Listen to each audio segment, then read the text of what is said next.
السلام علیکم جی۔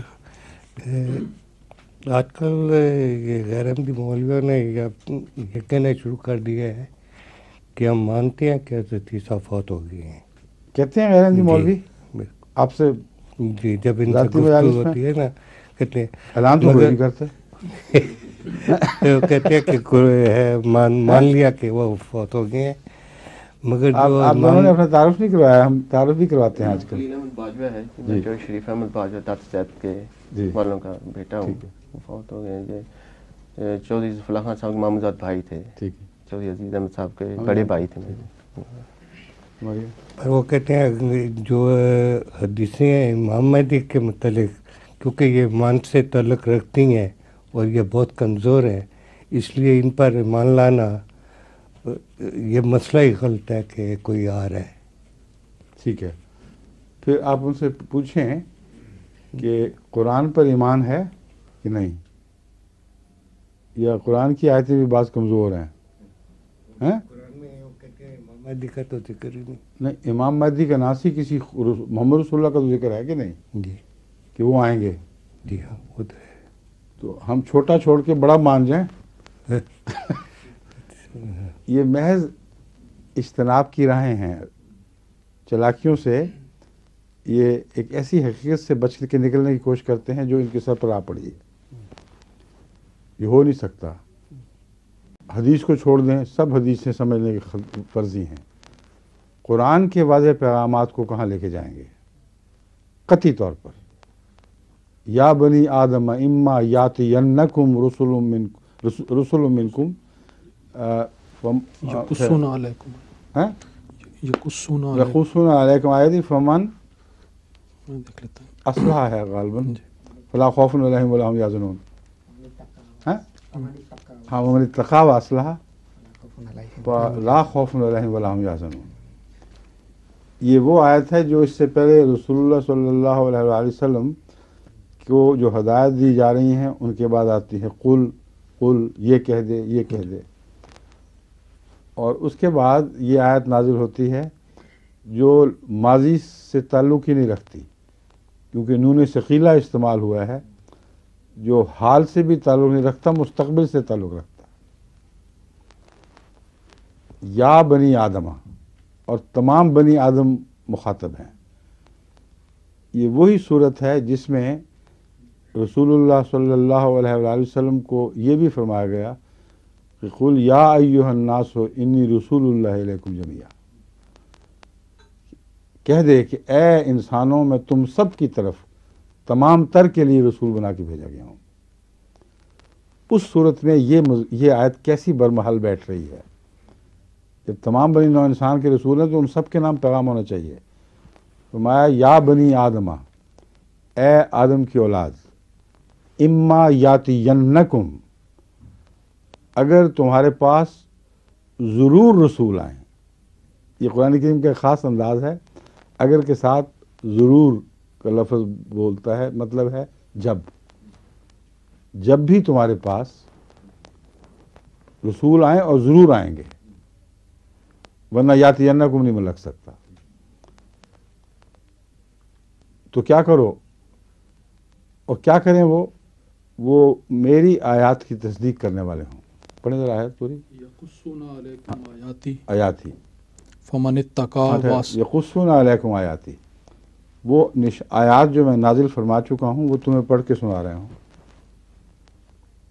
میری آیات ہی پڑھ کے سنا رہے ہوں۔ یا نئی آیات کے نزول کا ذکر عمدن نہیں فرمایا گیا، کیونکہ شریعت کامل ہو چکی تھی اور نئی شریعت نہیں اترنی تھی۔ بعض جگہ آیات سے مراد شریعت ہوتی ہے، جیسا کہ سورہ جمعہ میں ہے یتلون علیہم آیاتی یتلون علیہم آیاتی ویزکیہم ویعلمہم الکتاب والحکمہ۔ تو آیات سے مراد قرآن کریم کی آیات ہیں، جیسا کہ سورہ جمعہ میں بین ہی آیات کا یہی معنی لیا گیا ہے۔ تو وہ تم پر آیات کی تلاوت کریں یا آیات پڑھ کے سنائیں، یعنی قرآن کریم پڑھ کے سنائیں۔ اس محل میں جو رسول اللہ صلی اللہ علیہ وسلم فرما رہے ہیں بنی آدم کو خدا کی طرف سے پیغام پہنچا رہے ہیں، تو آیات سے مراد قرآن کے سوا کچھ ہو نہیں سکتا۔ ایسے رسول آئیں اگر تمہارے پاس رسول آئیں جو ضرور آئیں گے اور ایسے ہوں جو قرآن ہی تمہیں سمجھائیں. یقصون تلاوت صرف مراد نہیں بلکہ سمجھانا مراد ہے. اس کی تہ میں اتر کے کھوج لگائیں کہ ان آیات کا کیا معنی ہے, ان آیات کا کیا معنی ہے. پھر کیا ہوگا؟ انکار کر دو. فرمایا فمن اتقا واصلح. بس جو تقوی اختیار کرے ایسے موقع پر اور اصلاح کرے فلا خوف علیہم ولا هم یحزنون. ان پر نہ کوئی خوف ہے نہ کوئی غم کی وجہ ان کے لیے ہوگی. اس کو کہاں لے جائیں گے؟ کس کھاتے میں یہ آیت ڈالیں گے؟ کمزور روایات میں. اس کو ماضی پہ پھینک نہیں سکتے. نون ثقیلہ استعمال کر کے خدا نے اس کے ماضی کی طرف لوٹنے کے سارے راستے بند کر دیے. بنی آدم کا رسول آ گیا, یہی صورت بتا رہی ہے. بنی آدم کو مخاطب کر رہا ہے اور کہہ رہا ہے جب آئے گا, اب جو آیا تو تم سب کے لیے ہوگا جس سے میں تم سب کے لیے ہوں, اور میری آیات کی تلاوت کرنے والا ہوگا.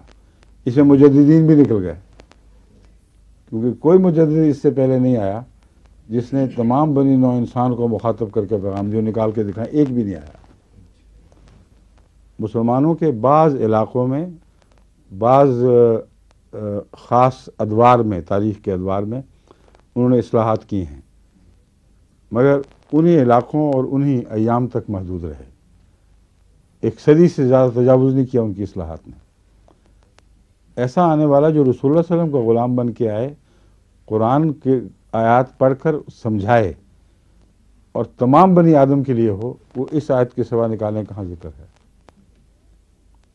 ایسا ذکر جو مجددین پر اطلاق پائے, میرا مطلب ہے, ورنہ اور بھی جگہ ذکر ہے. ان کو یہاں لے آئیں, قرآن پر آتے ہیں شوق سے آئیں. مولویوں کا تو یہ حال ہے جب اہل حدیث سے بحث ہو رہی ہو اور کوئی قرآن کی طرف ان کو لے جائے تو بعض مولویوں نے سر پیٹ لیا کہ ہم تو واپس حدیثوں میں لائے تھے, یہ پھر قرآن میں گھس گئے. اور جب قرآن سے بحث کریں تو پھر کھینچ کے واپس حدیثوں میں لے جانا چاہتے ہیں. جب حدیثوں سے بحث کریں تو کہتے ہیں ہم تو اہل قرآن ہیں, قرآن سے دکھاؤ. بچنے کی راہ کوئی نہیں. یہ آیت ایسی ہے جس کے متعلق چند ہفتے پہلے تجربہ ہوا, یا ایک مہینہ 2 مہینے پہلے. ایک چین کے عالم تشریف لائے تھے. کہتے میں سب کچھ مانتا ہوں, مرزا صاحب عالم, بہت بڑے عالم اور نیک بزرگ, مجدد تک بھی میں مان لوں گا, مگر نبوت کا کوئی سوال نہیں. حدیثوں سے کہتے ہیں کیا پتہ لگتا ہے کب کی بنی ہیں اور کہاں کی ہیں. تو میں نے کہا قرآن کو مانیں گے؟ تو ڈر گئے تھوڑا سا, مگر سر ہلا دیا ہاں. میں نے کہا میں نے 4 آیتیں آپ کے سامنے رکھنی ہیں, اور جب تک ان آیات میں سے ایک ایک کو آپ حل کر کے میری دلیل نہ توڑیں, میں نے اب بحث کو نہیں پھیلانا. ایک ایک کر کے لیں, توڑیں دلیل, کہاں میں غلط کہہ رہا ہوں, اور پھر ہم آگے چلیں گے. یہ آیت بھی ان میں سے ایک تھی. بعض کے متعلق مجھے وقت دیں اور غور کروں گا, حالانکہ صاف پتہ تھا کہ بات سمجھ آ گئی مگر بے چین تھے. میں کہا جتنا مرضی غور کریں, مگر اب میں نے آپ سے بحث پھیلانی نہیں ہے. پہلے یہ 4 کا مسئلہ ہم حل کر لیں, پھر آگے چلیں گے. اس آیت پر آ کر تو صرف پھینک دیا. آخر پورے 24 گھنٹے ان کو دیے غور کے, پھر تقریباً چند دن اور بھی دیے, اور آخر آئے عثمان چینی صاحب کے ساتھ کہ یہ آیت جو ہے اس کے میرے پاس کوئی اور حل نہیں. یہ لازماً ایک آنے والے نبی کی رسول کی خبر دے رہی ہے, اور آئندہ کے متعلق ہے. وہ کافی عالم دین ہیں بڑے, اور اب میرے پاس کوئی چارہ نہیں اس کے سوا. میں نے کہا باقی 3 بھی آپ کو وہیں لے کے جائیں گی, فکر نہ کریں. اب بتائیں. اب وہ دوسری طرف بہک گئے ہیں. پہلے یہ کہتے تھے کہ مرزا صاحب نبی نہیں ہیں, مسلح اور مجدد ہیں. اب کہتے ہیں اس آیت سے یہ کس طرح پتہ لگا مرزا صاحب ہی ہیں وہ.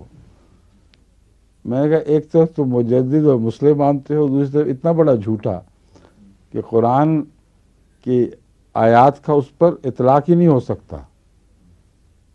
دعویٰ دار اور ہے کون؟ امت میں کون ہے جس نے امتی نبی ہونے کا دعویٰ کیا؟ دکھاؤ کہیں، یا جس کو خدا نے پہلے مٹانا دیا ہو۔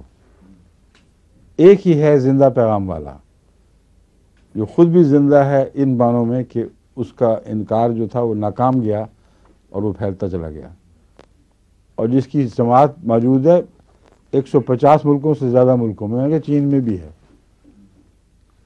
آپ اس کو جب سچا مانیں گے تو دعوی نبوت کا انکار کیسے کریں گے جب آیت قرآنی اس کی تائید کر رہی ہے، آپ خود مان گئے ہیں۔ آخر میں ان کا بات یہ ہے کہ آپ نے لیڈری چھوڑنی نہیں۔ آپ کے لیے مشکل یہ ہے کہ مسلمان جہاں کی کثرت سے ہیں ان میں آپ ایک ابھرتے ہوئے ستارے کی طرح نکل رہے ہیں، سارے آپ کے پیچھے چل رہے ہیں۔ سعودی عرب کی بھی آپ کو تائید حاصل ہے، ایران کی بھی ہے، اور وہ بلواتے بھی ہیں ان کو۔ تو اتنے بڑے کاروبار چھوڑ کر ایک ایسے آدمی کے پیچھے لگ جانا جس سے ساری سرداریاں ٹوٹ جائیں، یہ آپ کی طاقت نہیں ہے، اسے چھوڑ دیں۔ فضول بحثوں میں وقت نہ کریں، دوست ہیں دوست رہیں، بس اتنے کافی ہے۔ حساب کتاب مرنے کے بعد ہوں گے۔ اب اس بات پر تان ٹوٹی، اور پھر ان کی طرف سے دوبارہ کوئی ایسی کوشش نہیں ہوئی کہ یہ اس مضمون میں داخل ہوں اور گفتگو چھیڑیں۔ سمجھ گئے؟ بہت ہی واضح اور قطعی آیت ہے، نہ صرف امتی نبوت کی خبر دینے والی بلکہ ایسے آنے والے کی خبر دینے والی۔